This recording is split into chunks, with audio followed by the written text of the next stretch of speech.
Hey guys, it's Gail, and I wanted to talk to you about wearing white after Labor Day. As a Southern girl, this is something I've heard my entire life, and I thought it warranted a great discussion from our community.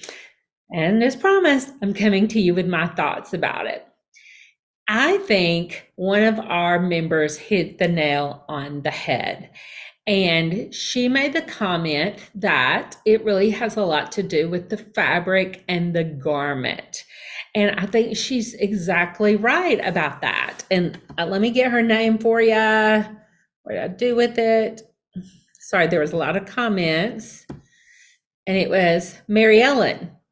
And Mary Ellen, she really brought that up. And I'm like, that's exactly what I'm thinking, because I would have no problem wearing, say, white sweatpants or white wool slacks in the fall and winter.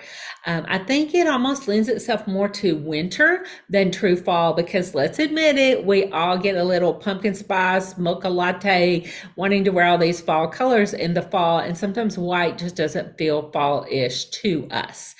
And that's okay if it's just a preference. But as far as the rules, I want you to look more at fabrics. Like, I feel like after Labor Day, unless you are in a tropical type climate or a very sunny location, that our linen needs to be put away. And most of our very, very strippy sandals.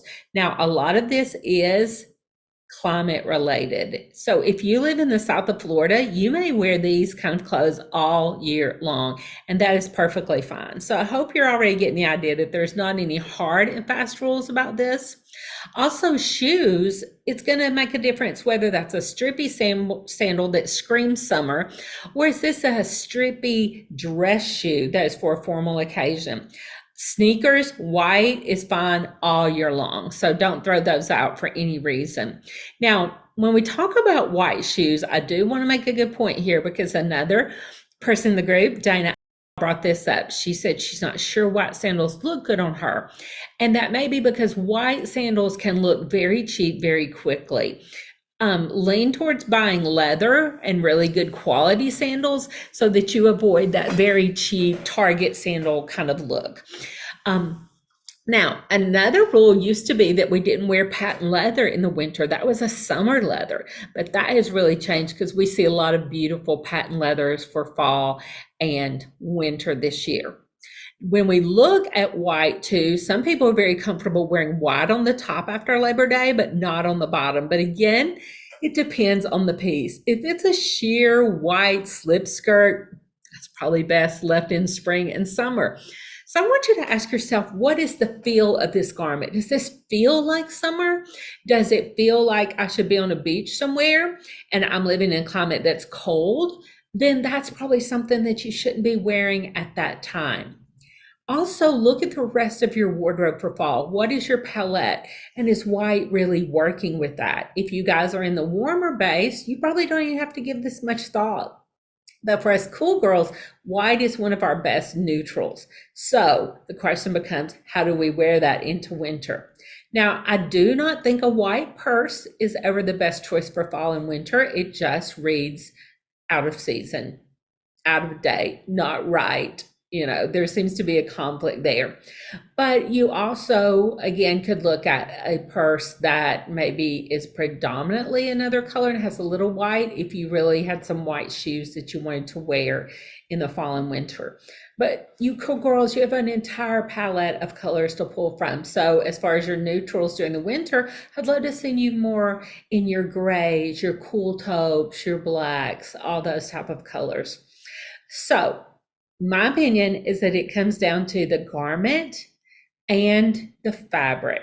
Remember, linen is always going to read summer and spring. Wool is always going to lend itself to fall and winter. Now, one that's on the table for debate is suede. Suede is now being seen in the middle of summer. Maybe not a closed-toe suede shoe. That would feel like decidedly winter. Suede pants, but we're also seeing leather shorts and leather mini skirts that we would wear in the summer. So things have become kind of mixed. A strippy suede sandal is perfectly appropriate for summer, but those closed-toed suede pumps, those are probably better for the winter. They just have a wintry feel to them. So ask yourself again, what does this feel like? As far as things like tanks, layering pieces, camisoles, I think you can have those in all year round because it's going to be a matter of what you put it with.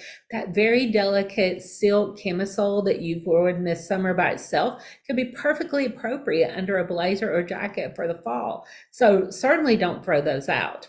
Also, as we move into fall, a great way to wear white is an open weave sweater, which is very popular, has been for the second year in a row. So you might find a sweater that you layer over a tank or another top of some kind that gives you your dose of white, but that sweater material can help lend itself to the transitional seasons. So I hope this helps you guys. I'm Gail, and I am your director of Style and Beauty with Your Color Style. I hope this helped. Bye.